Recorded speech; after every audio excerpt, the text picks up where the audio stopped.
الحقنا يا سياده المستشار، اعضاء النادي مش عارفين يرجعوا، مش عارفين يرجعوا من مطروح. الحقهم، الناس مش عارفه ترجع، الناس بقى لها يومين في مطروح عايزين يرجعوا مش عارفين يرجعوا. ازاي النادي ما فيهوش فلوس؟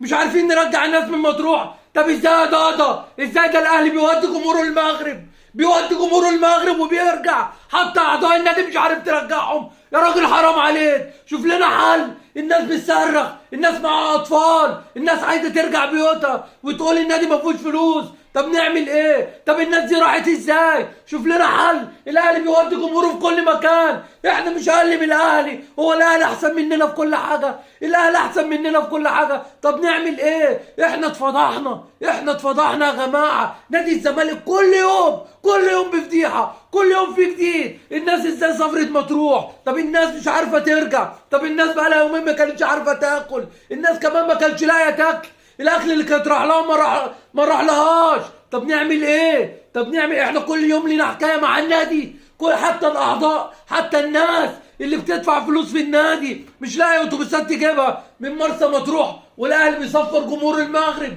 وتونس وكل حته، واحنا مش عارفين في بلدنا نرجع اعضاء النادي اللي بيدفعوا ملايين عشان خاطر العضويه في النادي. النادي مش عارف يوفر لهم اتوبيسات يرجعهم من مطروح للقاهره. يا جماعه ده كفايه فضايح قوي، ده احنا اتفضحنا ما فيه الكفايه. كفايه الزمالك وقع في كل حاجه، حتى الاتوبيسات مش عارفين نرجع الناس مش عارفه ترجع، الناس بتنادي، الناس بتكلم قناه نادي الزمالك، بتسأل على مسؤولين الزمالك، محدش معبرهم. الناس عايزه ترجع بيوتها يا جماعه، الناس عندها مصالح، الناس عندها عيال. انا عايز كل الناس تشير الفيديو ده، عايزين الناس دي ترجع لبيوتها يا جماعه. الناس بقى لها اكتر من 3 ايام بتنادي عشان ترجع، الزمالك وفر لهم اتوبيسات عشان يرجعوا من مطروح للقاهره. الناس مش عارفه ترجع، محدش بيفيد الناس، محدش بيرد على الناس يا جماعه. طب الناس دي تعمل ايه يا جماعه؟ كفايه فضايح اكتر من كده. نادي الزمالك بقى كل يوم في فضيحه، نادي الزمالك كل يوم في مشكله.